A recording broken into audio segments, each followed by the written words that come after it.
Sounds good.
Good morning.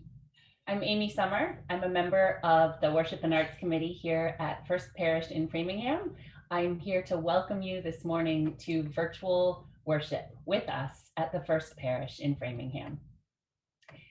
Unitarian Universalism is a faith for all souls.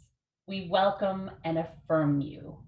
You here, your skin color, your age, wherever you come from who you love, how you are, and how you move around in the world. We love and celebrate all of who you are. Wherever you are on life's journey, dear ones, you are welcome in this virtual but very real community. If this is your first time joining us, we're so glad that you're here. There's a link right below this video where you can fill out an online form. In that way, we can make sure to connect with you and get you the information that you may want about who we are. You can also email Sarah Morrison Neal at the word office at uuframingham.org. Either way, old, new, long time, first time, please reach out and be in connection. If you need anything, if you would like to offer anything, if you have skills and strength to share, we are all in this very unique time together, and together we're going to help each other through. If you're watching us live on Sunday morning, immediately following this service, there will be our Zoom coffee hour. Everyone is encouraged to join us. We will facilitate that. It is a welcoming experience, and it would be good to see many faces there. Today, First Parish will be taking part in our Unitarian Universalist Association's Side with Love. As we participate in this service together, we're invited to imagine the following. What if to side with love meant making bold, faithful choices? What if it were even a little bit scary? This worship service brings together worship leaders and musicians from across the country to offer hopeful, moving, challenging reminders about what we, as Unitarian Universalists, are called to do and called to be in the world. This service will include a few of our familiar elements, but the order will be a little different. Love has held our congregation together since 1701. It's a love larger than any walls or screens, and we welcome you with that love to First Parish in Framingham.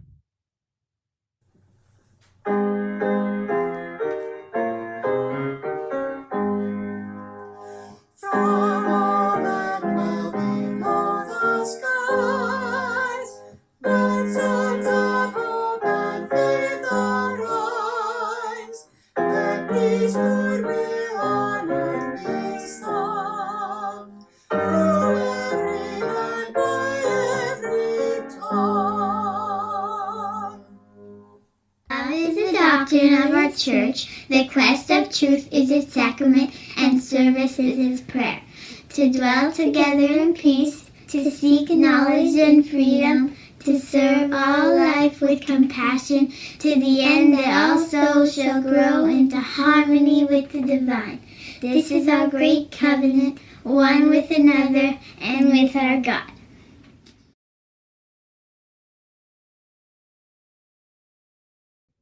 Greetings, beloveds. It is from a deep place of love and thankfulness that I welcome you to our 2021 Side with Love Sunday. This is our 12th annual Side with Love or Season of Love celebration.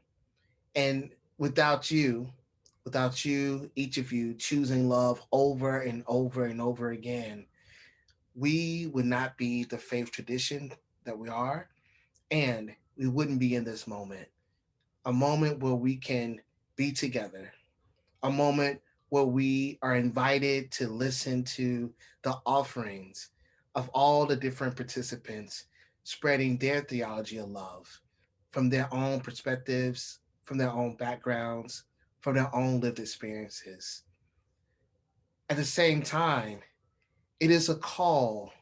It is a call and response to us to really embody, to live into love, to live into the values, the practices associated with the UU faith, to be in right relationship with movement at this moment.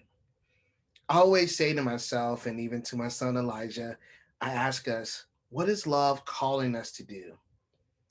In this moment, as you enjoy and listen and absorb and allow yourself to be changed by the words you'll hear from the wonderful people um, that will be coming up next. I hope you will hold on to what is love asking you to do. And throughout this year and throughout your years, may you constantly, continuously, with rigor and intentionality, choose love over and over again. Welcome, beloveds.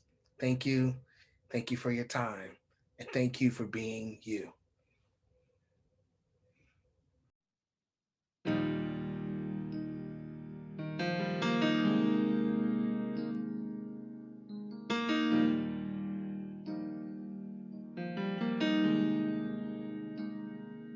This is a holy moment.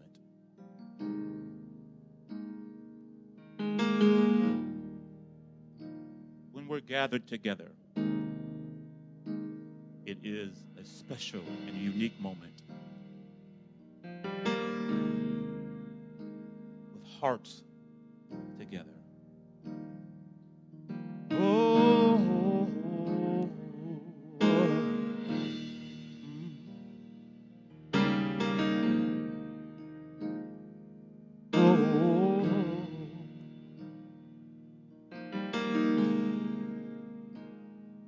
when our heart is in a holy place, when our heart is in a holy place,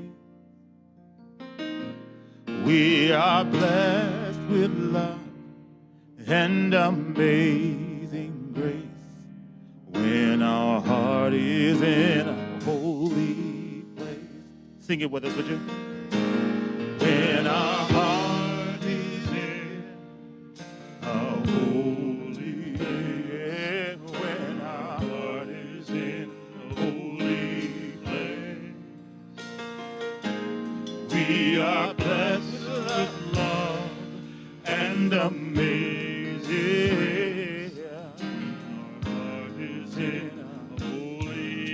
Rick, would you sing that verse for us? When we trust the wisdom in each of us, every color, every creed and kind, when we see our faces in each other's eyes, then our heart is in a holy place. Everybody sing when our heart is in a holy place.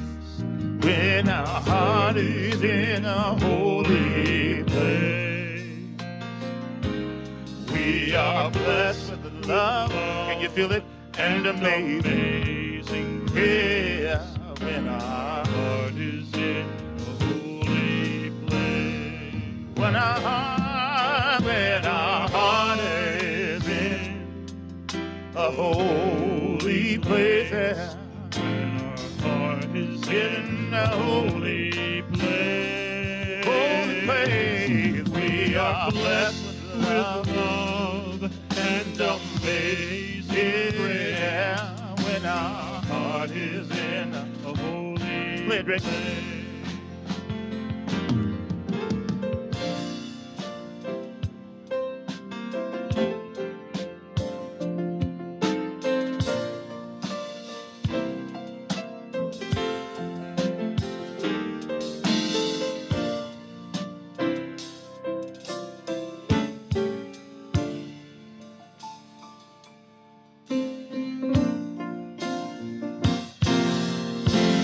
when our heart is in, when our heart is in a holy Reach out and touch somebody if you can. When our heart is in a holy place. Let him know that your heart is with him. We are blessed with love and amazing grace. When our heart is in a holy place. When our heart is in a holy place. When our heart is in a holy place. We are blessed with love and amazing grace. When our heart is in holy place.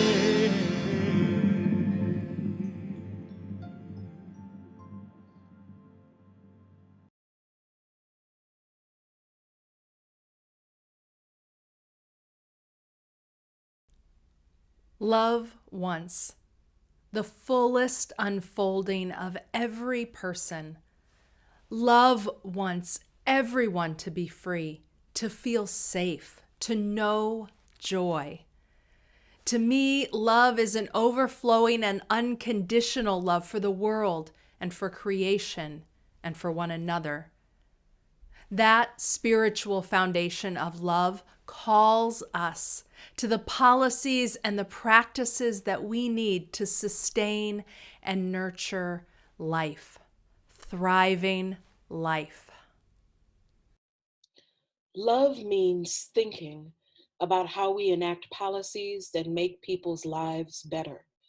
If we're talking about racial justice, love is acknowledging that there has been wrong, that there has been harm, and that whether you participated in it or not, you're benefiting from the inequitable results of that harm.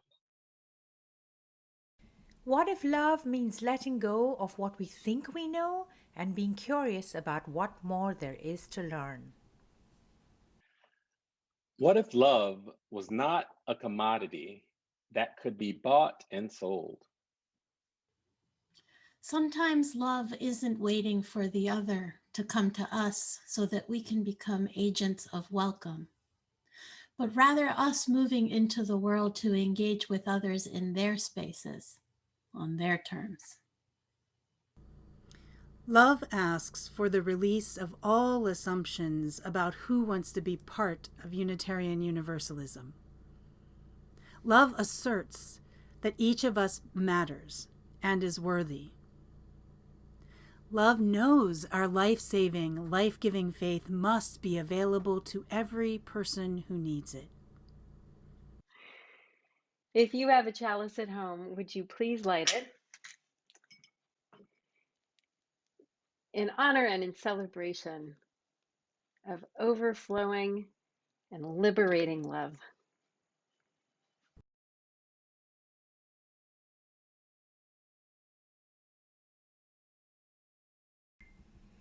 My name is Tuli, and I have a story for you.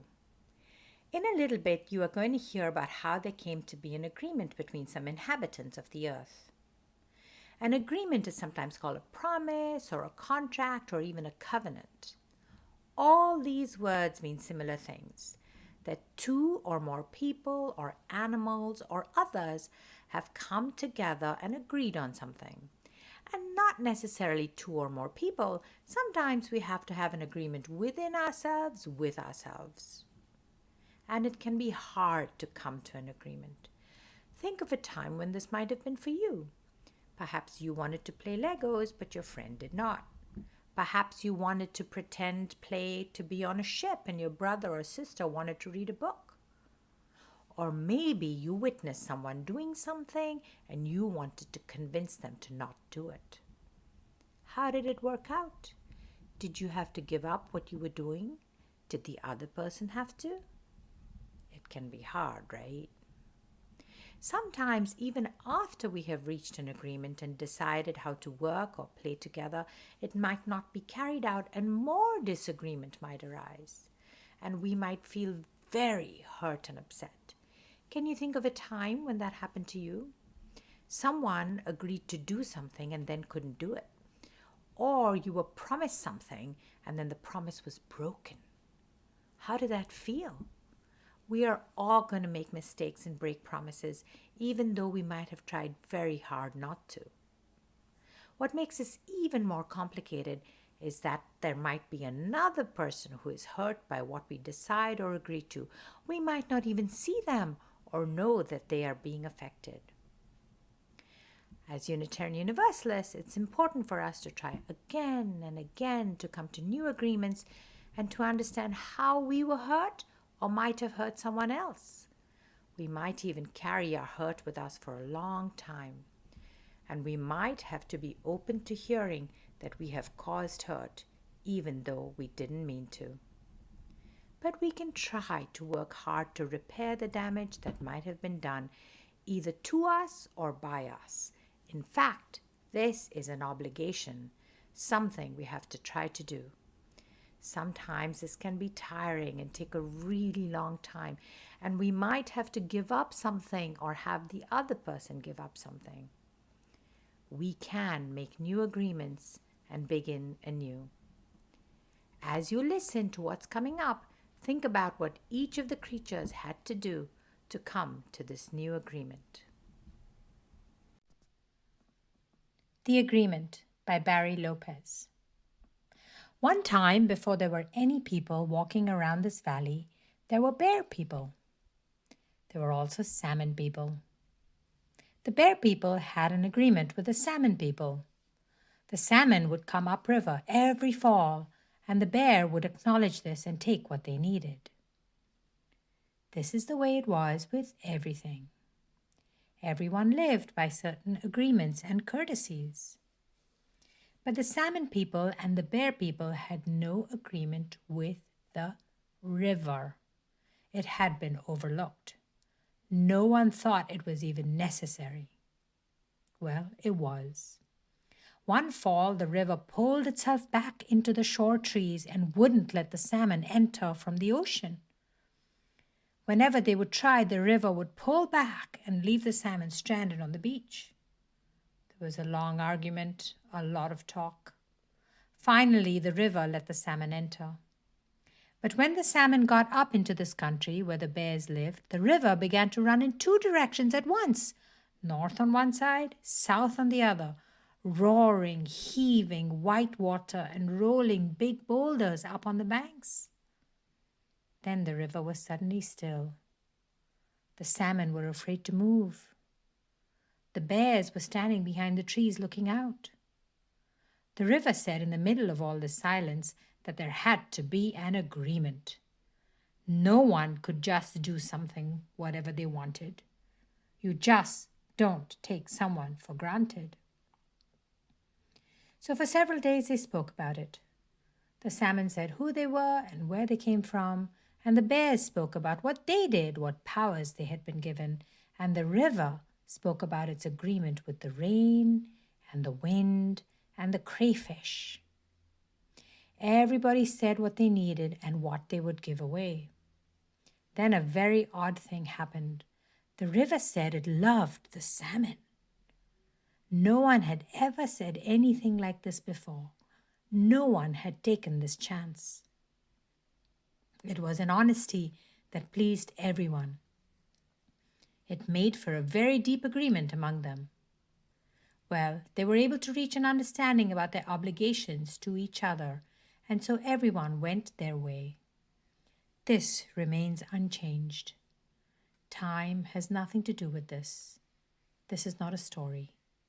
When you feel the river shuddering against your legs, you are feeling the presence of all these agreements.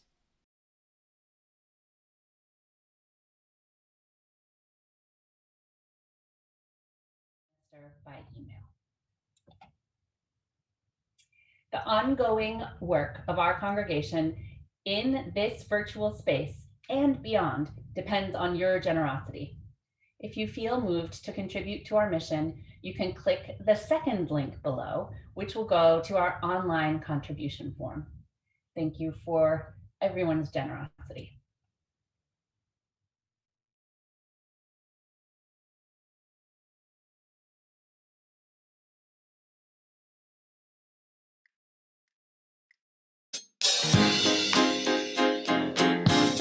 All right, everybody. Please rise and body your spirit as you're able. It's time for the love train. Everybody, put your hands together. Or just move from side to side as you're able. Yeah, it's all in love. Let's sing it. Come on. People all over the world, join hands. Start a love train. Love train. People all over the world, join hands. Start a love train. Love train. Everybody. People all over the world, join hands. Start a love train. Love train. Yeah. People all over the world, join hands. Start a love train. Come on, Matt. Love train. Everybody. People all over the world. Put your hand. Come on. Join hands. Start a love train.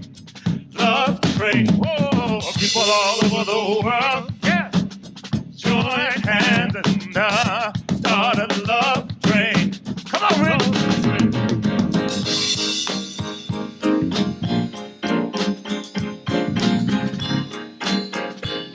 Yes, sir.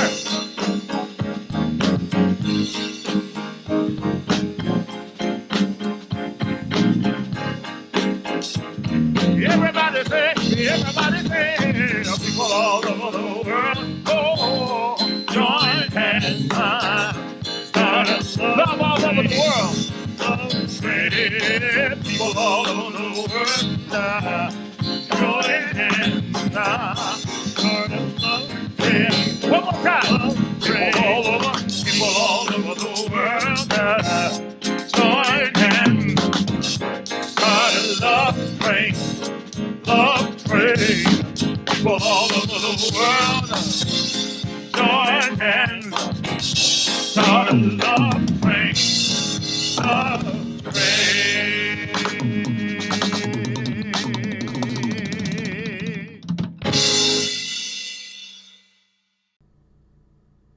My name is Laura Conkle, and you may use they, them pronouns to refer to me. I'm so glad you're here with me and my trans and non-binary, queer, disabled, surviving poverty, first generation with access to college, self. Welcome, dear ones. Welcome, welcome, welcome. We are here, yes. And there's so much that fractures our we. In Unitarian Universalism, our assumptions about each other so often fracture our sense of we.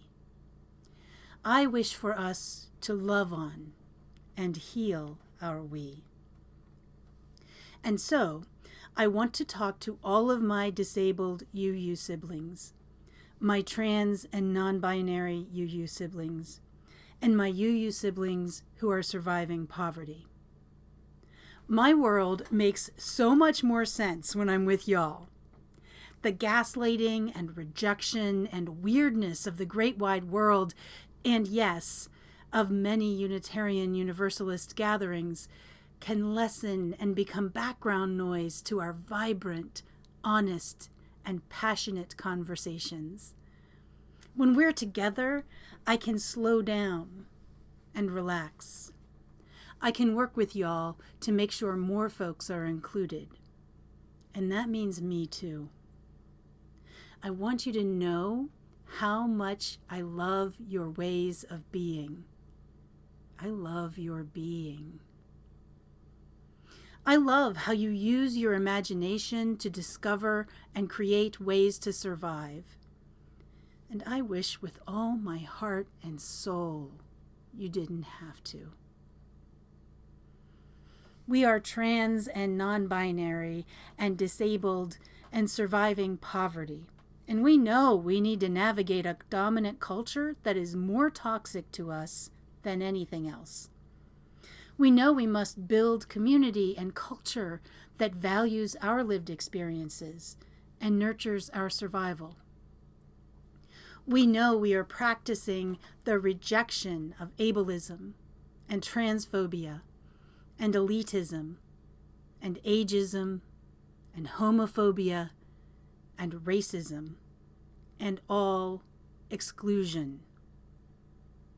Oh, and I love how we already know that inclusion means all of us, and hospitality means honoring folks as their full selves. We know we need disability justice, queer theology, funding of expenses, access accommodations, inclusive language, scholarships, plain language explanations, gender-neutral bathrooms, childcare, and all the things that can make it possible for us to be safe and well, loved, and held sacred within Unitarian Universalism writ large. I wish that every event that is planned moving forward is planned with us in mind and considering what we need. I wish that more and more reflections, sermons, and sacred texts include us and our wisdom. And in all the ways that you engage Unitarian Universalism, I wish that you will find folks who understand that you are worthy and you matter, and who choose to include you. Our collective spiritual growth and resilience are important not just to us, but to all Unitarian Universalists. So now, I want to talk to all Unitarian Universalists. I want us all together to build our resistance to the many assumptions folks make about who is in the room, who is at the table, and who is in Unitarian Universalist spaces, online and otherwise. I pray that each of us decides to begin to heal our we. I pray that we cast off assumptions and choose to build a Unitarian Universalism that holds each and every person sacred and worthy of hospitality and inclusion. May we know our potential for love and beauty. We are love and beauty. Real love that stretches to encompass our human fallibility we all have. Resilient love that unfurls to create and support our vulnerability we need to thrive. Actual beauty that honors all seasons, phases, and aspects of life. Fierce love and fierce beauty. Fierce enough to stay in touch with and reflect reality. We are beautiful, smart, and strong. We are fallible, whole, and vulnerable. We are right here, right now. We matter. So may it be for you. So may it be for me. So may it be for all of us.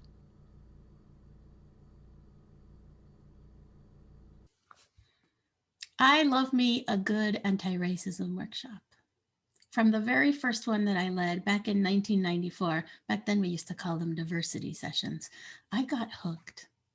I found it was so powerful, so exciting to help a group of people engage in conversations about their social location, their commitment to change, their desire for justice. It was really, really amazing, and an early formational experience that led me down this vocational path. It's also true that it wasn't until I came to Unitarian Universalism that I found my true home in doing this work. Because before that, I used to do this work in academia and in nonprofit spaces, and it was much more of a brainy, heady thing. It was about the ideas and the sociology, which of course is very important and it's central to the work. But once I discovered the possibility of having these conversations as faith formation, everything shifted for me. It was so powerful to be in a covenantal space where we already agree to be in right relationship with each other and to be loving with each other and to return to right relationship. And in that container, to start understanding how our anti-racism work and our focus on anti-oppression and justice helps us shift our own meaning making and our understanding of our location in the world, like really deep theological questions about where do I belong and what are my values and principles and what are my responsibilities? These questions engaged in a faith context are completely different. It's a complete game changer, and I really appreciated that. Now, it's true that I really enjoy designing a good workshop, having an arc, knowing what's going to happen, planning for things, and then having them occur the way that I planned. I mean, that's very satisfying. Yes, as a facilitator, it is one of my favorite things. And I am discovering that the most powerful learning actually occurs when we go off the agenda. When we go off the agenda, it's usually because something has happened in the room and we need to attend to something that shifted. So it could be that someone says something that's like a microaggression. It could be that the learning in the room requires us to pivot. The questions that are coming up are not following the original plan. But ultimately, what's exciting about that is that we are responding to the embodied learned experience in that moment. We are responding to the people in the room and to the actual moment. That's something that Elandria taught me, and I want to lift E's name up. I miss you, Elandria. Embodied learning and focusing on how we do it and why we do it in the moment makes all the difference. It's praxis. It's different than just this theoretical understanding of the concepts of racism and race and white supremacy culture and all this other stuff. It's also true that when we interrupt the process and we attend to what's happening in the room, it's important to center the person who may have been harmed. And usually the person who has been harmed is a person with a marginalized identity. And that is valuable to remember as a principle in our work. We center the folks who have the lived experience and who in the moment have something to offer through their experience and through the moment. Doesn't mean that we put people of color and people with marginalized identities on pedestals as educators and experts. It means that we respond in the moment to what's happening. We use the holy muscle of interruption to trust that being with each other in real time is the most important learning. Understanding how power is playing in the room in that moment is one of the most important ways that we can actually decenter the traditional ways of doing things. Because otherwise, in our own educational settings, we still have white supremacy culture dominating and running us. And that's what we are trying to decenter. So I lift up a prayer for all of you who are engaged in this important work of keeping it real, of keeping connected to each other and saying what's true in the moment. May we continue to strengthen that muscle. May we continue to trust that truth-telling and speaking truth to power is one of the ways that we do this liberation work. May it be so, and amen.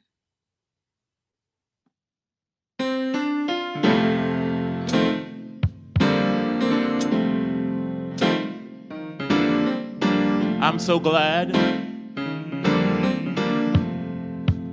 we all have a guide.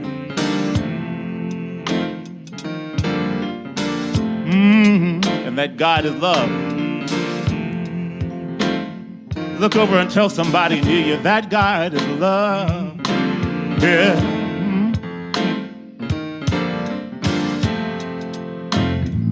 Love will guide us. Peace hath tried us. Hope inside us will lead the way on the road from grief to giving. Love will guide us through the heart. If you cannot sing like angels, if you cannot sing like angels, if you cannot speak before thousands, you can give from, from deep within you. You can change the world with your love. Love will guide us. Love will guide us. Peace hath tried us. Hope inside us. Hope inside us. We'll lead the way. On the road from grief to giving. Love will guide us. I just want you to moan right now. Come on, everybody, come on.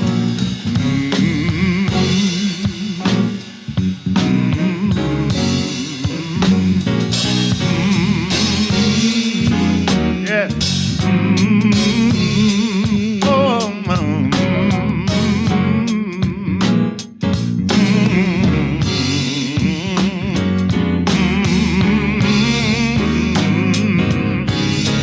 Love will guide us. Love will guide us. Peace has tried us. Hope inside us. We'll lead the way. On the road from grief to giving. Love will guide us through the heart.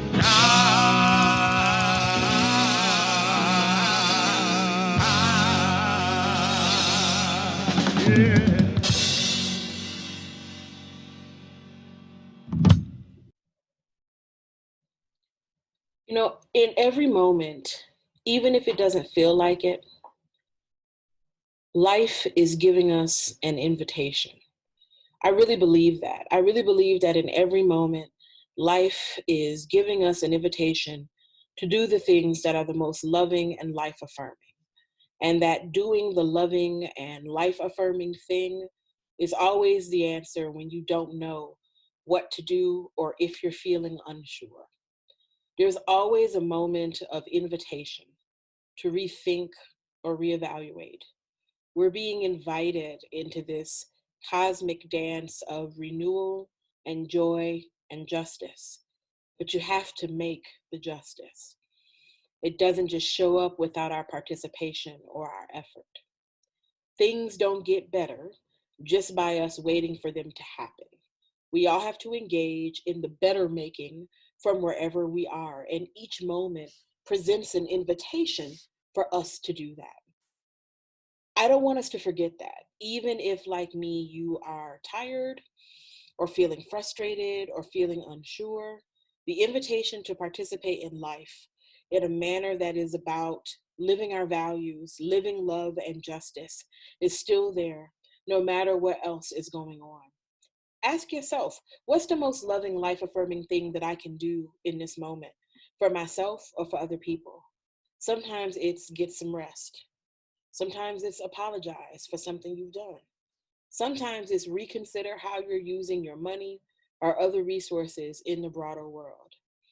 To me, if we're talking about race and justice, love is about acknowledging that there has been wrong, that there has been harm perpetrated, and that whether you personally feel like you participated in it or not, you are likely benefiting from the inequitable results of that harm.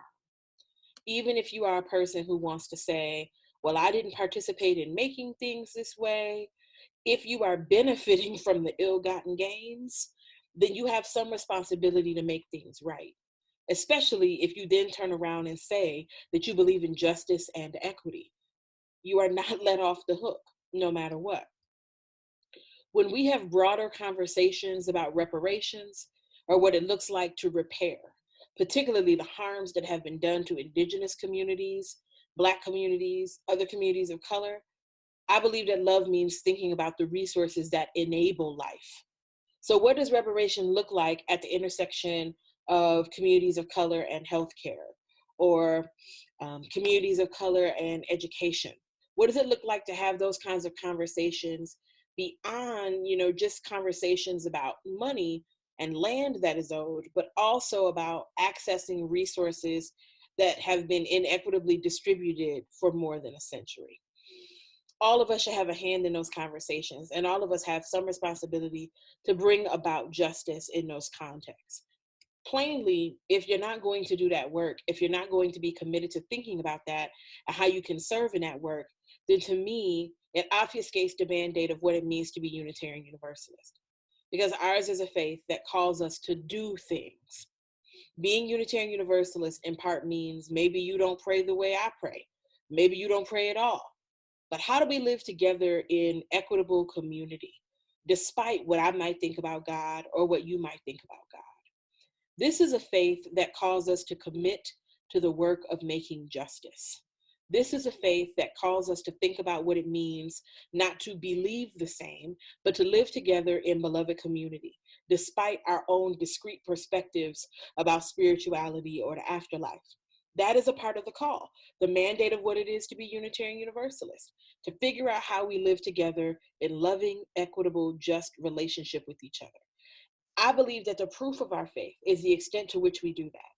The proof of our faith is not in some confession that we make. The proof of our faith is not in some words that we say. The essence of our endeavor, the proof of what we believe, is in how we do the work of bringing about love, justice, and community. As Unitarian Universalists, I think we've given up perhaps too quickly on notions of salvation. If we think about the notion of being saved from harm, I don't know that it's actually possible to have personal salvation beyond the community. There's no way for you to have salvation and some kind of perfect, flourishing life outcome while everything around you is suffering and burning, because we're all connected. We are. If COVID hasn't reaffirmed in your mind that we're all connected, I really don't know what to tell you. Here we are right now, suffering through a global pandemic together. People are passing a deadly virus to each other through our breath that we can't see. That's a metaphor for us all being connected, if I've ever heard one. I think it's something that we would do well to think about and remember. Our salvation is intimately tied up in each other's ability to see other people as worthwhile, all human beings as valuable and possessing dignity. All life is having value and possessing dignity. Now, that's not the same as liking me. This is not, I need you to like me. This is not, I need us to be best friends so that we can go to the shopping mall together. This is understand that I have as much of a right to human thriving and flourishing as anybody else, and that I have as much to offer as anyone else. And so do you. How do we create a context where all of that is possible, where all that human thriving and life is possible? That's going to require sacrifice and time and deep listening and nuance. But that's what being a Unitarian Universalist requires. Other faith traditions ask for other things. This is what Unitarian Universalism asks of us. This is what we signed up for. And to me, this is serious. The call of our faith is critical right now. Ours is not a faith of anything goes. When I hear people say, I'm a UU because I can believe whatever I want, that's actually the furthest thing from the truth. It's time to lean into whether or not we really believe it. Or are we just saying it to give ourselves the illusion of faith community? So we can feel like we have some kind of faith tradition. Do we really believe in the values of our faith enough to enact them in the larger world in a manner that is bold and clear and unequivocal? People need to know, especially in this moment, what our commitments are. And if we're going to say that we are a faith that is committed to justice, equity, and compassion in human relations, we have to actually do that. It's not just about saying the thing, we have to do the thing. Frankly, I'd feel better if we did less saying and more doing. I need us to have the collective maturity now to do what it is our faith asks us to do. Amen. Amen. Ashe. Love is asking something of us, and Unitarian Universalism is demanding something of us. It can be a lot to take the thoughts that are moving through our mind and to let them trickle down and integrate into our hearts, into our spirits. Let's go there now. Our worship service is shifting into a time of devotion and contemplation, where we can be alone with ourselves, with the breath, and with that which is larger than us.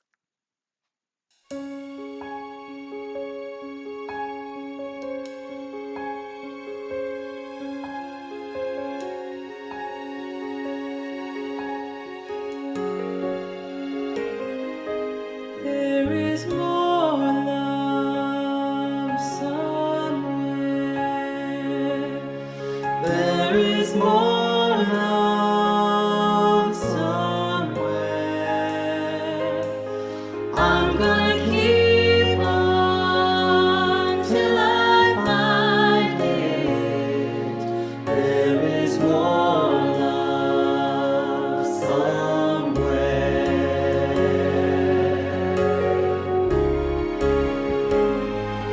There is more hope somewhere.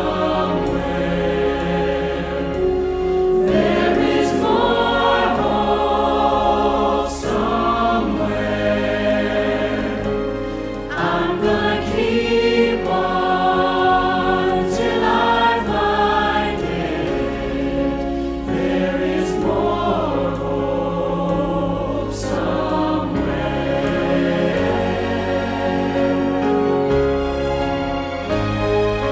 There is more joy somewhere. There is more joy somewhere. I'm gonna keep on till I find it. I'm gonna keep on till I find it.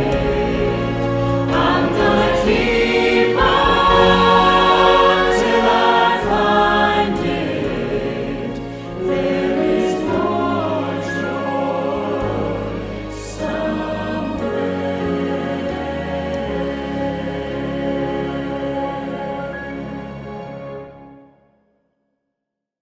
Now is the time in our service that we set aside for sharing the things which weigh deepest in our hearts. We know that joys shared are joys expanded, and that sharing sorrow can feel as though someone is lifting part of the burden.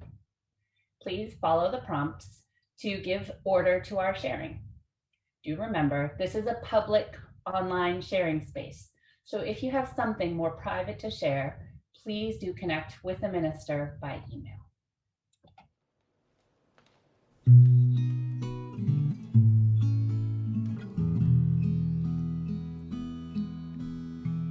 Comfort me, comfort me, comfort me, oh my soul. Comfort me, comfort me, comfort me, oh my soul.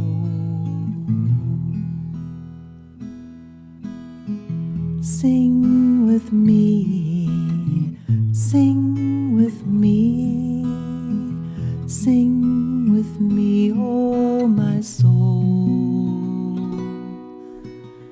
Sing with me, sing with me, sing with me, oh my soul. Stay with me, stay with me, stay with me, oh my soul. me, stay with me, stay with me, oh my soul.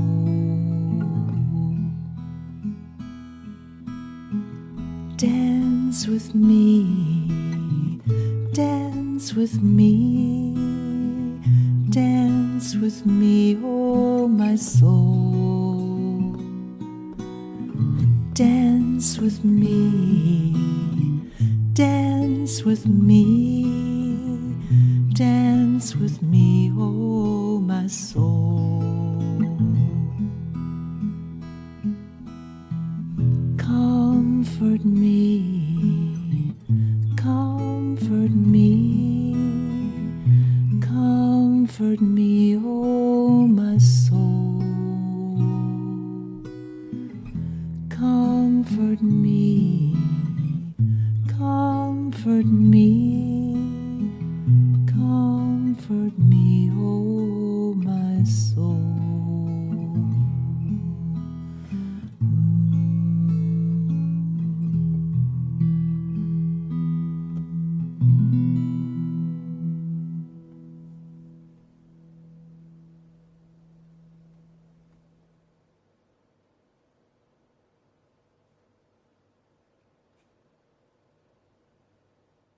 Hello, I'm the Reverend Michael Crumpler, and I will be leading you in a brief moment of prayer and meditation. So let's begin by ensuring you are comfortable and relaxed wherever you are, whether at your desk or on your couch or on the floor. If you would just, relax your shoulders, breathe in, breathe out, loosen your jaw.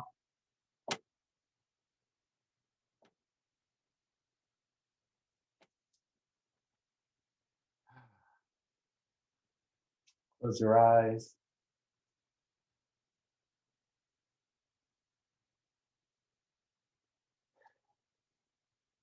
And think about all that you are experiencing in the world.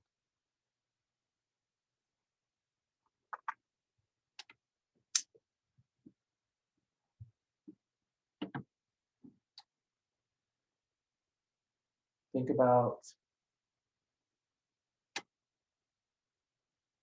all who are struggling during this time of isolation as we continue to grapple with the COVID-19 pandemic. Think of all those who have lost loved ones and all those who are still living with the side effects.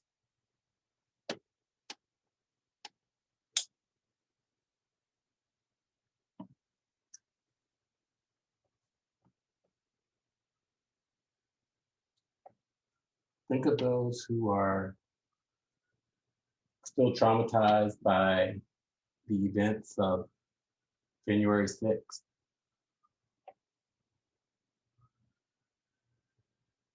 Who are seeking answers and accountability where there is none.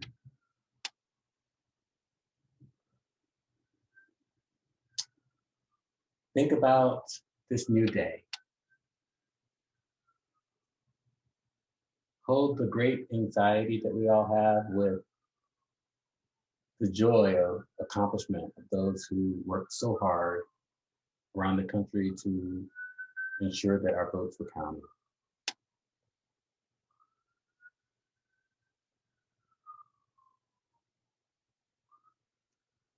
Now come back to yourself and your home and your family and all that you have to do.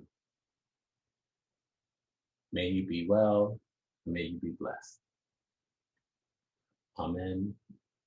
Ashe. May it be so.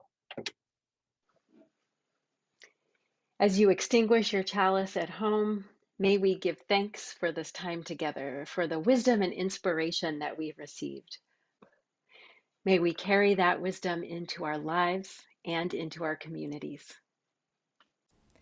May you find untapped sources of strength and courage and discover in yourself a new fire that burns in your belly and keeps you going. May the presence of Spirit be proximate, cooling, and reassuring to you when you are overheated. May we all together choose to build a Unitarian Universalism that holds each and every person sacred and worthy of hospitality and inclusion. May you be well. Beloveds, as we leave this sacred time together, let us remember to praise this gift of life, to be attentive to its wonder and its beauty. May we kindle more love, more joy, and more song into our hearts and into our days. May we be led out in peace, and may we give back love.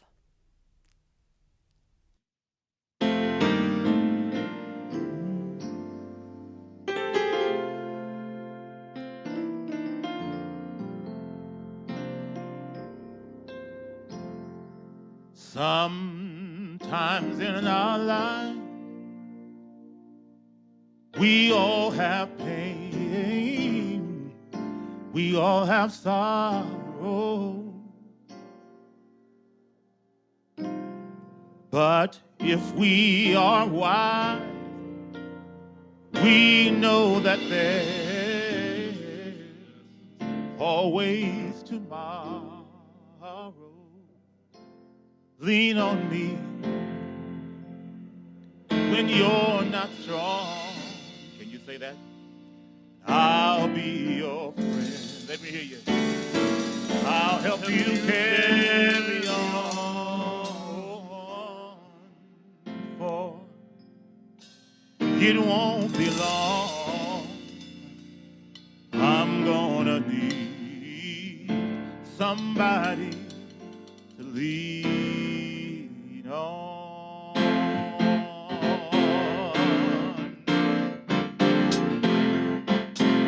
Lean on me. Lean on me when you're not strong. I'll be your friend.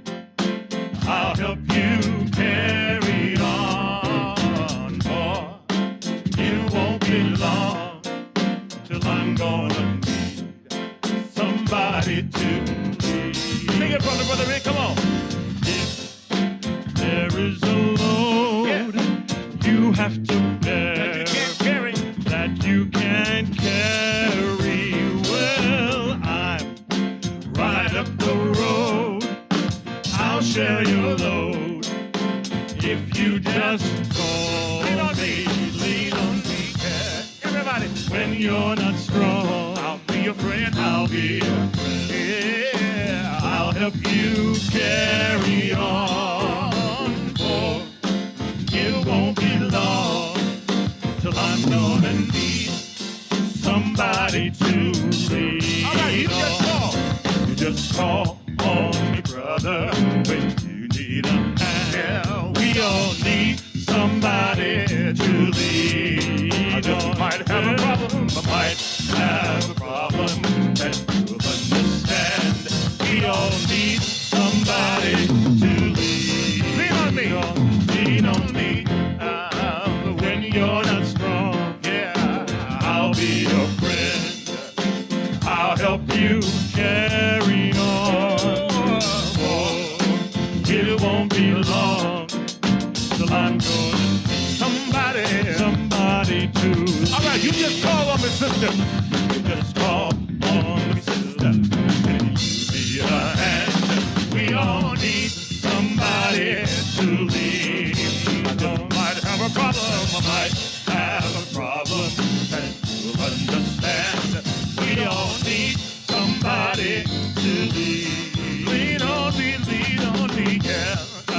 When you're not strong, yeah, and I'll be your friend. Everybody sing, I'll help you carry on. Oh, won't be long. I'm gonna need somebody to lean on. Let me hear you say yeah. Come on.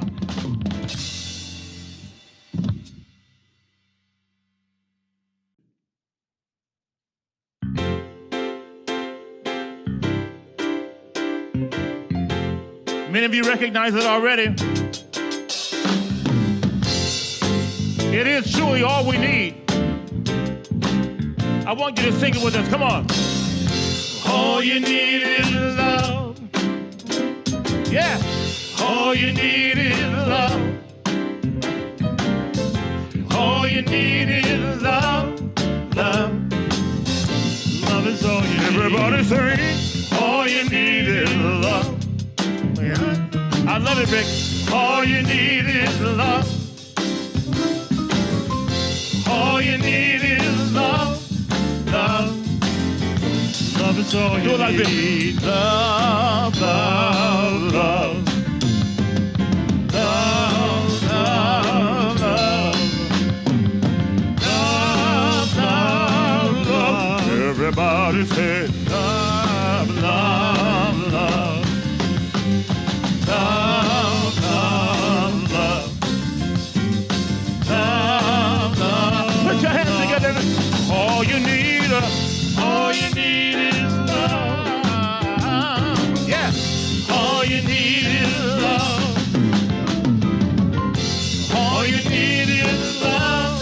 Love, love, love. Love is all you need. All you need is love. All you need is love. Do it, Rick. All you need is love, love. Yeah. Love is all you need. Love, love, love. Love, love, love. I see you moving. Come on. Love, love.